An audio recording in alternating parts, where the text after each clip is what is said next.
हाय दोस्तों, नमस्कार, सलाम, आदाब। तो फाइनली हम पहुंच चुके हैं उत्तर प्रदेश के कुशीनगर जनपद में। और कुशीनगर जनपद में आपको बता दें, अभी हम जिस जगह पे मौजूद हैं, इस जगह का नाम, इस स्थल का नाम महात्मा बुद्ध महापरिनिर्वाण स्थल है। और आप सीधी तस्वीरें देख सकते हैं, इस टेम्पल को देख सकते हैं। यह टेम्पल महात्मा बुद्ध के महापरिनिर्वाण से संबंधित है।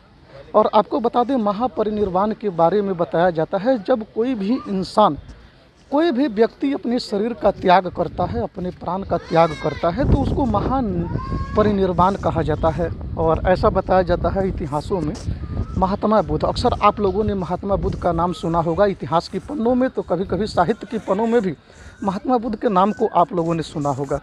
महात्मा बुद्ध के बारे में बताया जाता है, हालांकि इतिहास में भी दर्ज है, महात्मा बुद्ध का जन्म लुम्बिनी यानी कि वर्तमान समय में नेपाल में पड़ता है, शाक्य कुल में उनका जन्म हुआ था।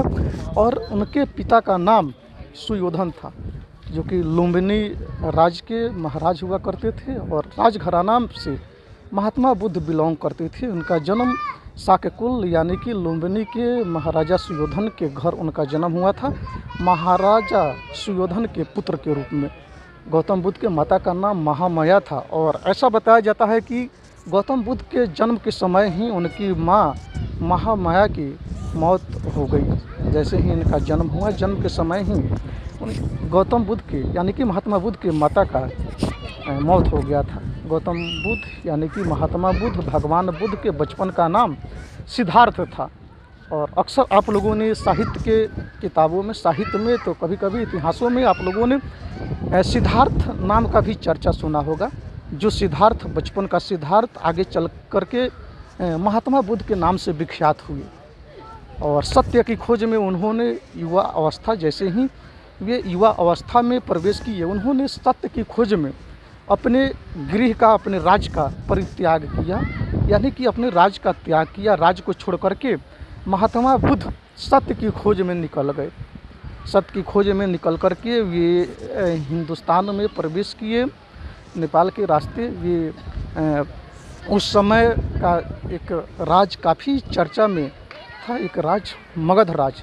मगध राज का नाम भी आप लोग सुने होंगे। तो वे मगध राज्य में प्रवेश किए और मगध राज के कई हिस्सों में उन्होंने घूम कर, पहले शुरुआती दौर में उन्होंने ज्ञान प्राप्त करने का काम किया। हालांकि आपको बता दें, इतिहास के पन्नों में ये भी दर्ज है कि महात्मा बुद्ध को ज्ञान की प्राप्ति बिहार के गया जिला का नाम आप लोगों ने सुना होगा। गया जिले के बोधि वृक्ष के नीचे उनको ब्रह्म ज्ञान की प्राप्ति हुई थी महात्मा बुद्ध को।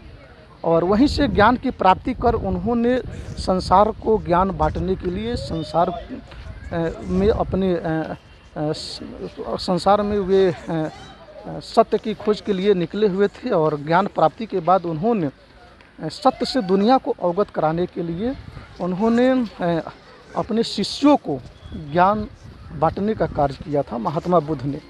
और आपको बता दें, महात्मा बुद्ध के कई सारे शिष्य हुआ करते थे। इतिहास में आप लोगों ने अक्सर उनके शिष्यों के नामों का जिक्र आप लोगों ने सुना होगा। उनके एक शिष्य थे आनंद। अक्सर इतिहास के पन्नों में आनंद के नाम का जिक्र आप लोग सुने होंगे। उनके एक प्रिय शिष्य थे आनंद। अपने शिष्य आनंद के साथ हुए कई दुनिया के कई हिस्सों में ज्ञान बांटने के लिए, सत्य का जो खोज किए थे, सत्य से दुनिया को अवगत कराने के लिए वे बौद्ध भिक्षु के रूप में दुनिया को ज्ञान बांटने के लिए वे निकले हुए थे। और आपको बता दें, वे वैशाली के रास्ते, हालांकि महात्मा बुद्ध के बारे में जो है इतिहास में बहुत सारी ज्ञान प्राप्त होती है, बहुत सारी जानकारियाँ प्राप्त होती है। महात्मा बुद्ध राजगृह यानी कि नालंदा और वैशाली के साथ साथ पश्चिमी चंपारण में भी बहुत सारा स्थल है। बिहार का ही पश्चिमी चंपारण जिला है। तो पश्चिमी चंपारण और उत्तर प्रदेश का ये कुशीनगर, महात्मा बुद्ध पश्चिमी चंपारण के रास्ते, वैशाली और पश्चिमी चंपारण के रास्ते महात्मा बुद्ध उस समय अपने शिष्यों के साथ 80 वर्ष की अवस्था में इसी कुशीनगर में आते हैं।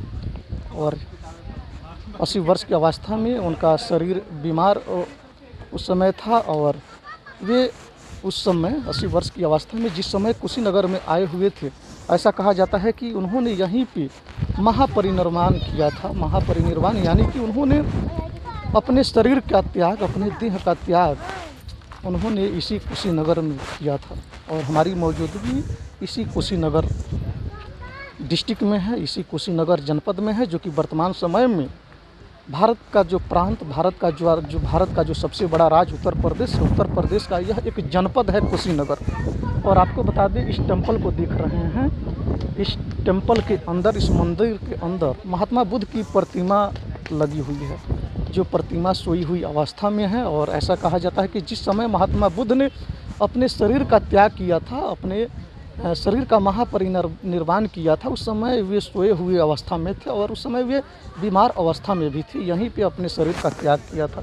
और आप देख सकते हैं कितने बहुत सारे पर्यटक, तादादों की संख्या में पर्यटक यहाँ घूमने के लिए आए हुए हैं, महात्मा बुद्ध की प्रतिमा को देखने के लिए आए हुए हैं। तो उस इतिहास को, उस रहस्य को जानने के लिए यहाँ कई सारे पर्यटक आए हुए हैं। आप देख सकते हैं कई सारे कपल्स भी हैं और कई सारे छात्र हैं, तो छात्राएँ हैं, कई सारे युवा हैं। तो आप छोटी छोटी बच्चियों को देख रहे होंगे अपने अभिभावकों के साथ। ये सब लोग घूमने के लिए आई हुई हैं। सुंदर सा, मनमोहक, मधुर यह दृश्य है। यह काफ़ी मनभावन, काफ़ी ये मन को मोहने वाली तस्वीरें हैं। आप देख सकते हैं महात्मा बुद्ध की ये महापरिनिर्वाण स्थली है और यह इतिहास से जुड़ा हुआ स्थल है। महात्मा बुद्ध के बारे में अक्सर आप लोगों ने किताबों में, साहित्य, तो इतिहासों में आप लोगों ने पढ़ा हुआ होगा कि वे सत्य की खोज में निकले हुए थे और 80 वर्ष की अवस्था में इसी कुशीनगर में उन्होंने अपने शरीर का त्याग किया था। तो ये बौद्ध धर्म से जुड़ा हुआ स्थल है और आज हमारी मौजूदगी इसी बौद्ध स्थल पर है, इसी महापरिनिर्वाण, महात्मा बुद्ध की महापरिनिर्वाण स्थली पे है। अंदर हम प्रवेश करेंगे और अंदर की तस्वीरें, अंदर जो प्रतिमाएं हैं, उन प्रतिमाओं को अपने चैनल के माध्यम से, इस वीडियो के माध्यम से आप दर्शकों तक पहुंचाने की कोशिश करेंगे। तो चलते हैं हम अंदर, टेंपल के अंदर प्रवेश करेंगे, मंदिर के अंदर प्रवेश करेंगे और अंदर की जो दृश्य हैं, अंदर की जो तस्वीरें हैं, तस्वीरों को आप दर्शकों तक पहुंचाने का हम प्रयास करेंगे। तो आप लोग बने रहिए, अंदर की तस्वीरों को हम आप लोगों तक पहुंचाने की कोशिश करेंगे। तो चलते हैं अंदर चलते हैं, प्रवेश करेंगे और अंदर की जो दृश्य है, अंदर की जो मन भावन दृश्य है, उसको आप लोगों तक पहुंचाने की कोशिश करेंगे।